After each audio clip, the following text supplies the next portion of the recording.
have a special guest. We've had him here before, but we consider him a friend around here. Ryan Harris, former Denver Bronco. He played for Houston Texans, Kansas City Chiefs. Yeah.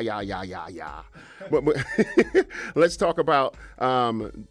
He's here with Donate Life Colorado. First of all, let's get that out the way. But we'll get to your all your accolades and all of that. He's an author, keynote speaker, broadcaster, and a father. His father is a two-time kidney recipient. We'll get to that story as well. Good morning, Mr. Ryan Harris. Sugar Bear, great to be with you again, and thanks for playing the Alicia Keys to welcome me in. I'm a big Alicia Keys fan. Are you a fan? Oh, what? Seen her live. Used to listen to her unplugged acoustic Diary, the song Diary, yes. After every away game. Oh, the unplugged one, calm yes. down after a game, so appreciating the vibes here this morning. I love that. Man, any song you want to hear, we'll try and take care of you.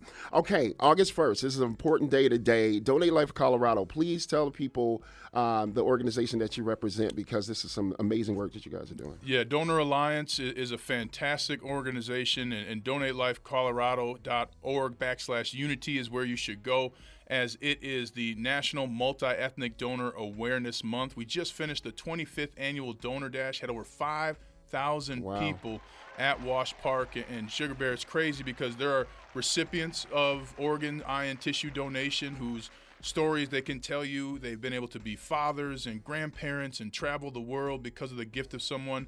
And then also there's the people who have lost a loved one, who has also gained a community in allowing and meeting the people who have received the organ, eye, and tissue donation. It's an amazing community, and specifically us as a minority community, we have to do better at marking yes on our license to be an organ, eye, and tissue donor.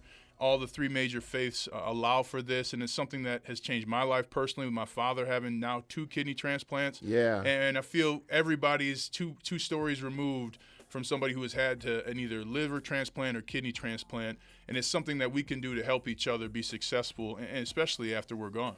I love that. Okay, let's go backwards just a little bit. Tell the story about your father, because I think this is an important story. If you've heard it, then you're going to hear it again, but some people haven't heard it. Please tell that story about your dad. So about 12 years old, when I was 12, my dad started feeling real tired. Found out he had kidney failure, and I'll never forget the nurse. They're kind of talking about, you're gonna have to do dialysis in the house, and here's the delivery. And I was like, man, I'm gonna lose my dad. And the nurse turned to me and goes, don't worry, he's gonna be okay. Mm-hmm. Turned out his white college roommate donated his kidney to him. Because of that, Brad, he was actually blacklisted where he lives in Wisconsin as a home builder because he donated his kidney to a black man. Fast forward 20 years later, typically kidneys can last 10 to 15 years. My dad stretched it out to 20 with good health and exercise.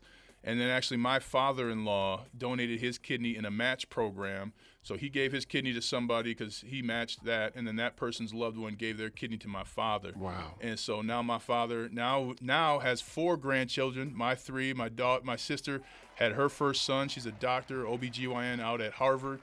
So it's a beautiful life that we get to live because of the kindness of others. And this is something that all of us can do. You can be a living donor. I met some living donors at the 25th Annual Donor Dash who've given part of their liver, who've given a kidney. And the life that you get to give to others, even as a living donor, is tremendous.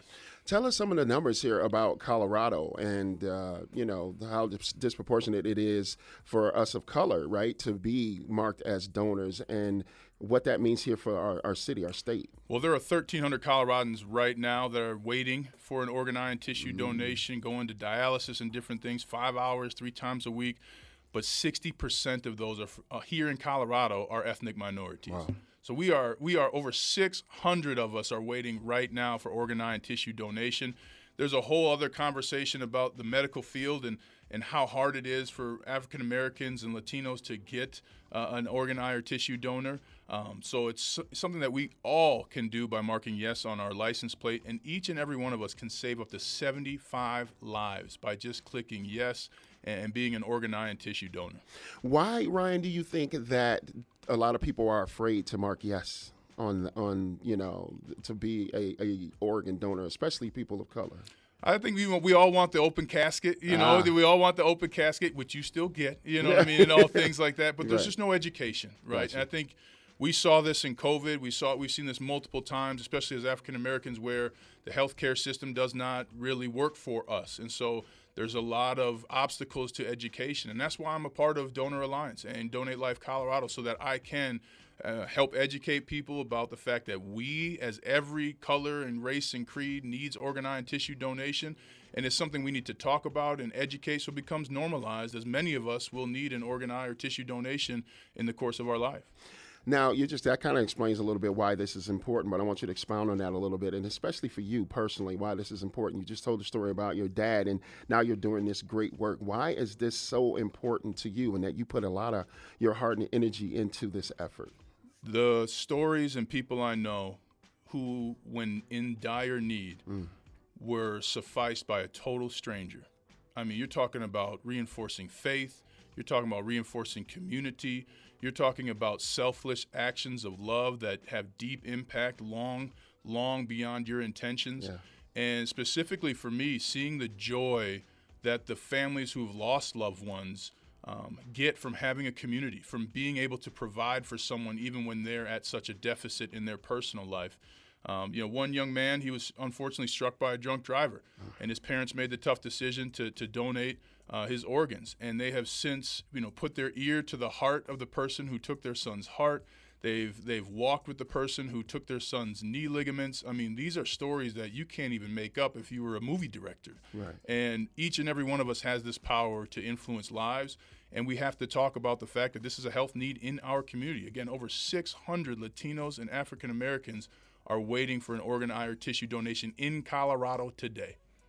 And Ryan, let me ask you this: how much does your faith play into, this? I guess this aspect of being able to, have other people donate or be donors. How much does your faith, directly, affect, this mission work that you're doing? As a Muslim, we're taught that if you save one person, it's as if you saved all of mankind. Mm-hmm. So if you think about the fact that you could save over 70 lives, especially when, if you are an organ, eye, and tissue donor when you pass, I mean, you're saving humankind 70 times.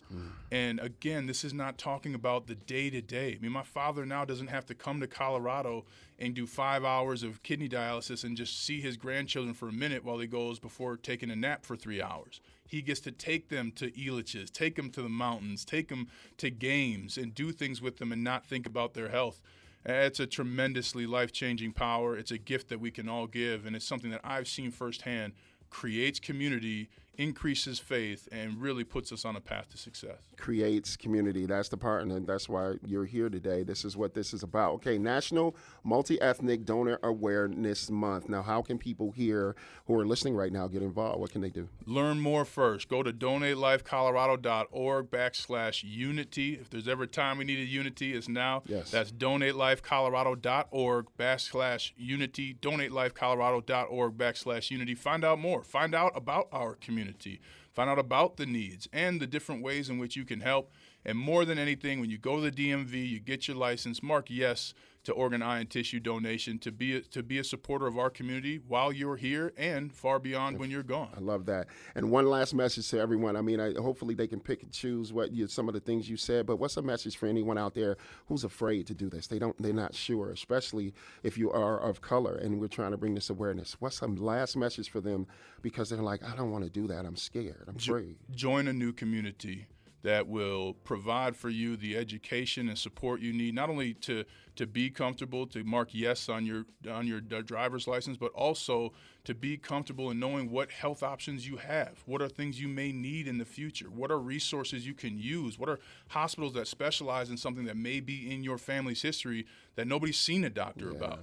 I mean, these are all benefits that come from just joining the community. I mean, if you're healthy, that doesn't mean you're out. If you're healthy, you're in still. Yeah. And again, multiple members of our community all around this state need organ, eye, and tissue donation. And you get to join a community that wants to leave the world better than they found it. And you can do that by visiting donatelifecolorado.org/unity. You can donate. You can donate your time. There are over 200 volunteers at the Donor Dash a couple of weeks ago. So it's just an incredible community, selfless community, and it's right here in our backyard. thank you for your mission work and what you're doing in spreading awareness, and we'll do our part. And this video will be up as well on our website, thedrop303.org.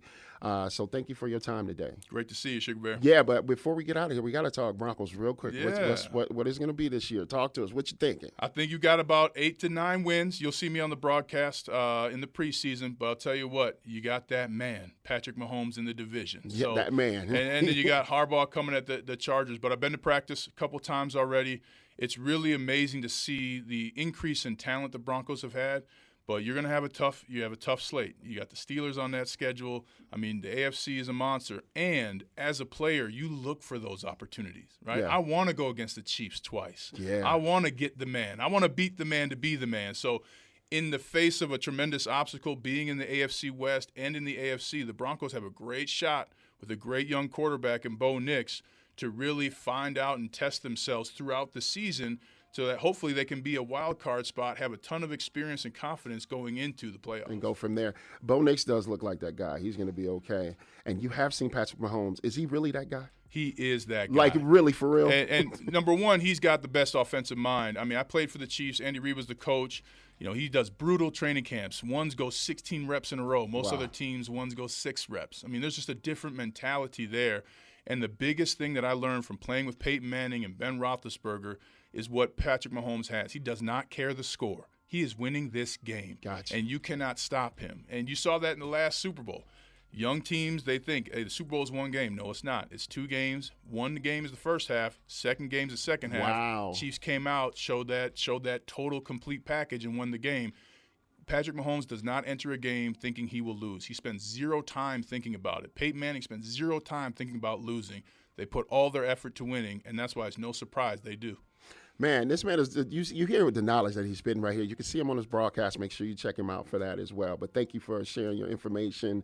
Again, your mission work is incredible, and this is a home, so come back anytime. It's great to be home here at The Drop. Thank you.